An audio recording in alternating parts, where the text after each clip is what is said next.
Welcome to Conveyancing Matters with Lorraine and Stu. Join us for a chat about all things property. So, Chris, come on, let's cut to the chase. Stu mentioned the, 16 weeks. So, how long on average would a conveyancing transaction take with you guys? It can vary depending on deeds officers and periods in the economy and with lockdown and so on. But generally, 8 weeks, unless there's a target date further down the line, and then you'll aim at the target date, right? There could be delays in getting a bond and still trying to get the purchaser and the sellers are willing to give more time. But that's when it's an exceptional case or there's a reason for it. Usually 8 weeks, but we've done it in 6. We've done it in 5 on occasions. If you don't have a bond cancellation, you don't have a bond, and you paid in cash. There's no reason why you can't do it quicker. In our case, you mostly delayed at the moment by our local authority here, the City of Cape Town, who implemented a new system in October last year. And normally, when they implement new systems, it's a problem. Right, it takes a while before they sort it out. So we at one stage waited 6 weeks to get my figures, right, rates clearance figures to pay the rates and then get my rates clearance, which I have to log. Yeah, but and if I'm not delayed there, then I'm okay. And even with a bond cancellation and a new bond. And even it's 3 weeks after acceptance of the offer, when the purchaser could only get his loan and it'll become a final contract, we can still make 8 weeks. Gosh, that's a bit scary, Stu. Do you not think? It is, isn't it? But it is a different system, and if you're acting for a buyer and a seller, there's obviously a lot of lag time that you're going to cut down there in terms of communication, where you might be dependent on another lawyer. So I can see why that system would be quicker, and also, not having to act for the bank would be a humongous benefit for us. Yeah. Again, we're always under a bit of a burden in terms of reporting matters to the bank where we're not sure what the broker may or may not have said. So again, we're always looking at reporting things to the lender. So I think, I can see your system, why it would be quicker, because I can see there is a lag time that maybe you don't have that we have to incur. Gosh, it's fairly significant. I mean, Stu and I say all the time, Chris, one of the big banes for lawyers over here in the conveyancing process, as Stu said, is acting for the lender on the purchase. And of course, what we certainly find over here, and again, one of Stu and I's constant refrains on conveyancing matters is because we have professional indemnity insurance, because we're properly insured, everybody wants to place the liability on us. So if something goes wrong, the bank will try and get the lawyer on the hook. If the client's got even a slight complaint, they'll try and get the lawyer on the hook. It's absolutely constant. And I think we've been quite poor as a profession at sort of taking on more of that over the years, haven't we? I think one of the things that a lot of people outside of our profession don't understand, and maybe we don't explain enough, is there are lots of things that banks don't accept with property. So, for example, if you're buying a leasehold property, there's a number of things a bank won't accept. So it could be a doubling ground rent, it could be the term of the lease. There's things that we have to look at that connect us with the title that we then have to report to the bank. And certain banks have different criteria to other banks. So some will lend on a flying freehold, one particular one might not. So there's loads that we have to look at, not necessarily for the benefit of the client, but whether the bank will accept it or not for the purpose of their lending. I think that's a lot of the time where we get sucked down with the admin side of the process. We have some of that, probably not nearly as much as you, but I mean, if a bank, if the seller is a company or a closed corporation, which is like a mini company, or a trust, the bank who grants a loan to the buyer will go to great lengths via their attorneys to put pressure on me or requirements of me to prove that the deal was so secure, right? That the shareholders had a resolution to the proper effect before the deal, that the directors were properly appointed, the directors had a resolution for the same thing, and all down the line, and the accountants given their certificate on the company status and details and the resolutions, and we all get that. But we usually get that fairly okay, fairly fine, you know. If not, you just got to phone and speak to the boss, you know, and get it done. Yeah, but we get that as well. But there must be more stuff on your side, obviously. Or you must get rid of the second conveyancer. Well, it's funny, but we have, you know, conflicts of interest are just such a massive thing over here, Chris. And we've got two main regulators, one of which regulates, well, you know, solicitors, the Solicitors Regulation Authority, which is very much against the same solicitor acting for seller and buyer.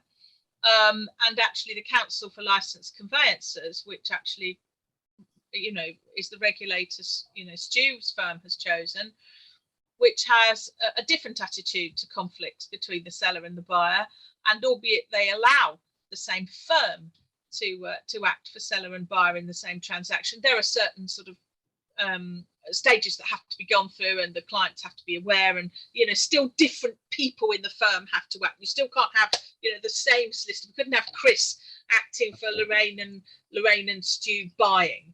But I think if there's no title issues as such, and if the banks are separately represented, well, I think and if you're telling the buyer to get a survey because of the, well, equivalent of caveat emptor, then, well, Stu, I don't know what you think, but many of the sort of inherent conflicts that you and I would have to deal with are largely gone because the banks are separately represented, the surveyor's done their bit, and we get involved in all that. What do you think, Stu?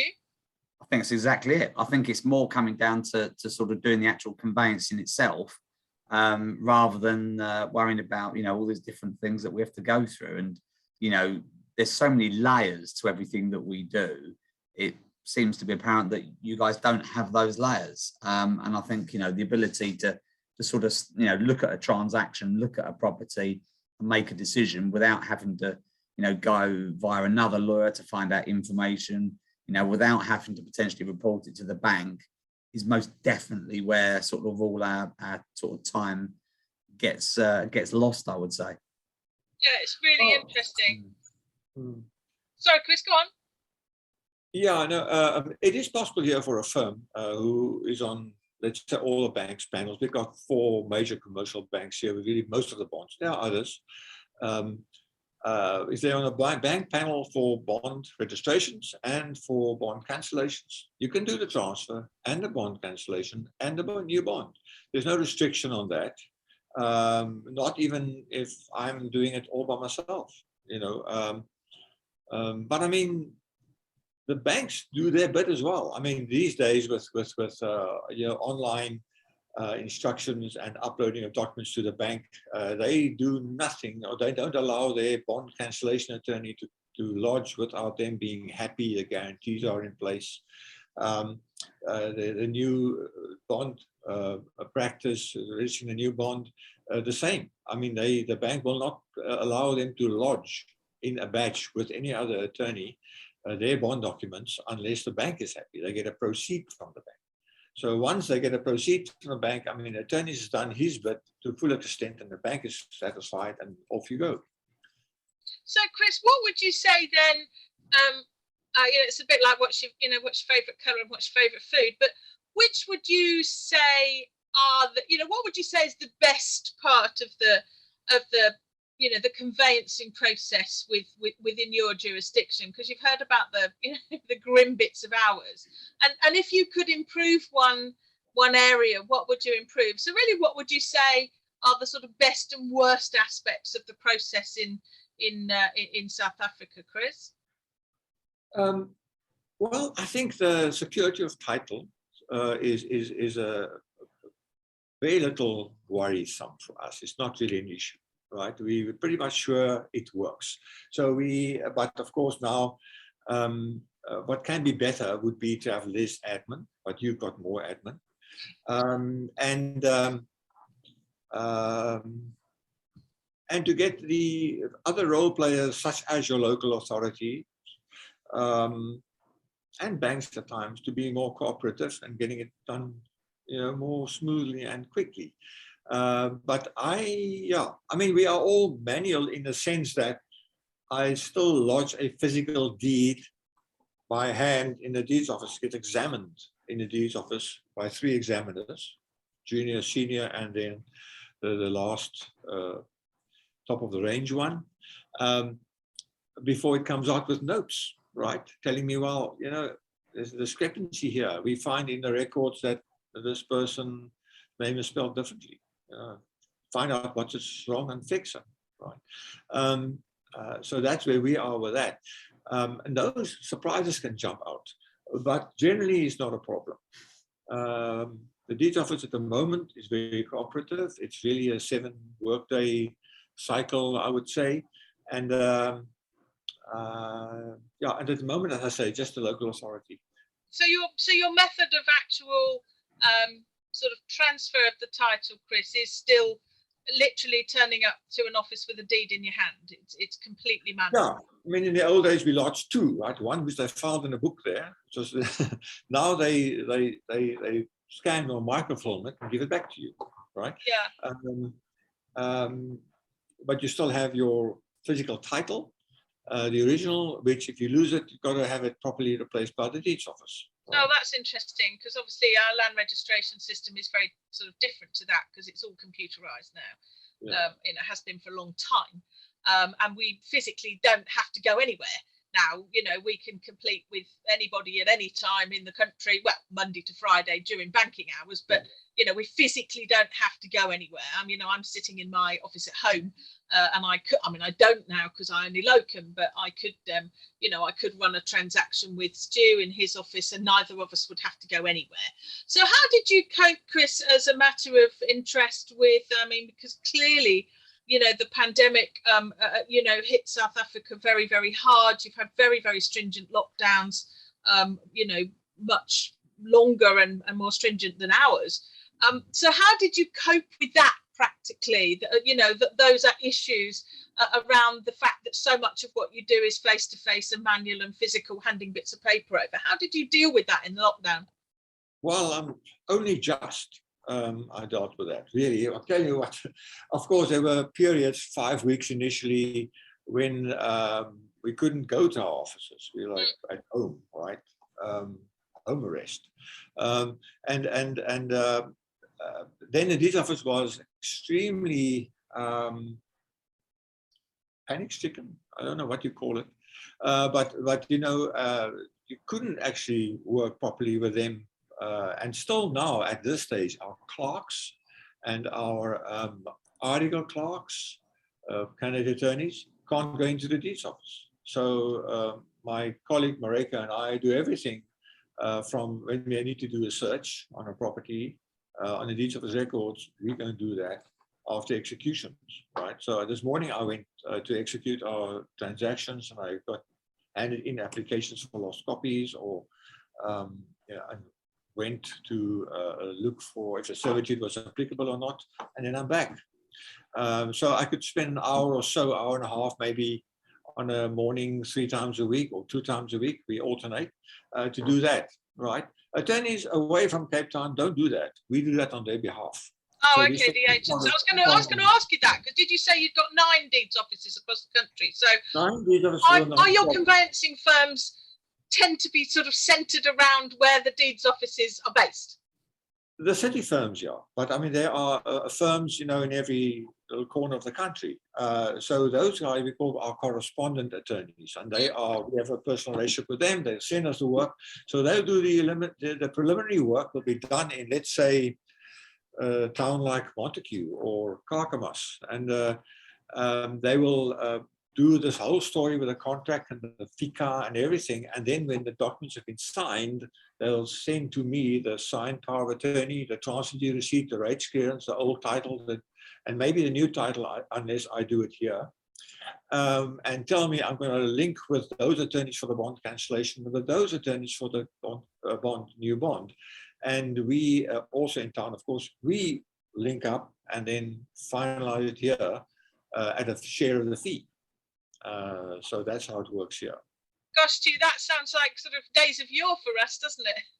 Yeah, sounds. Yeah, I can't. Struggling to get my head around that one. It's as a long time ago that we used to do things personally, and you know, even now when we see sort of our transfers with original stamps on, they seem very weird. Yeah, it's a funny old thing. So you were not affected, but I mean, I can tell you, last year for a big part of the year, I went every day to the deeds office, and I would stand up to 4 hours in a queue to get in.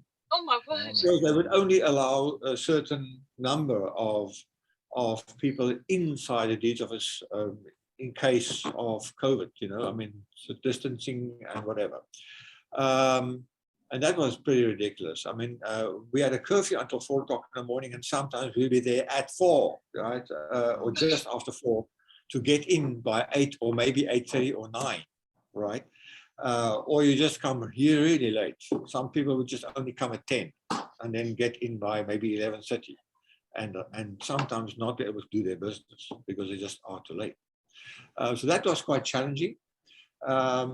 Made good mates there in the queues, you know, met your colleagues and put names and faces together, and it's actually quite good. I know now maybe 3 times more conveyancers personally from having done that last year.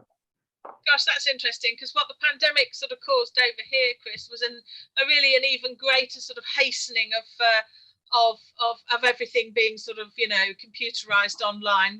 We're awash with what's called prop tech over here, property technology companies getting into the market to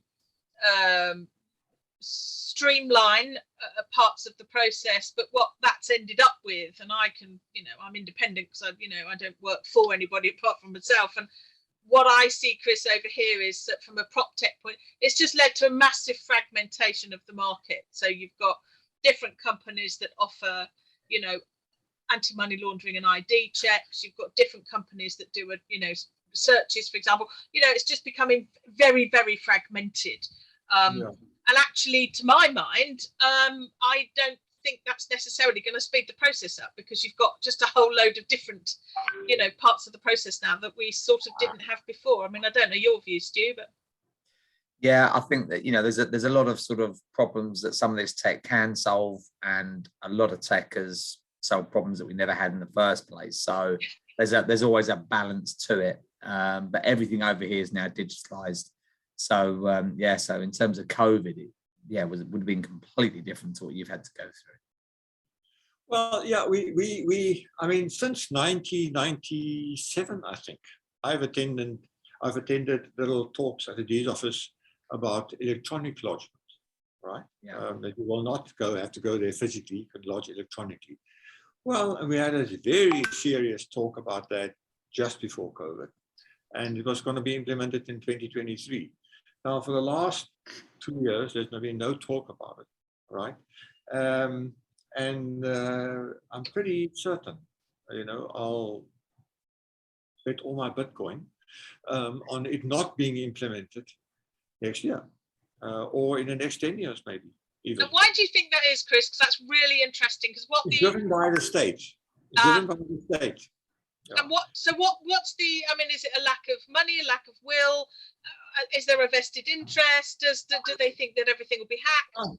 If it's a state guarantee, are they worried about hacking? I mean, what do you think is the underlying reason?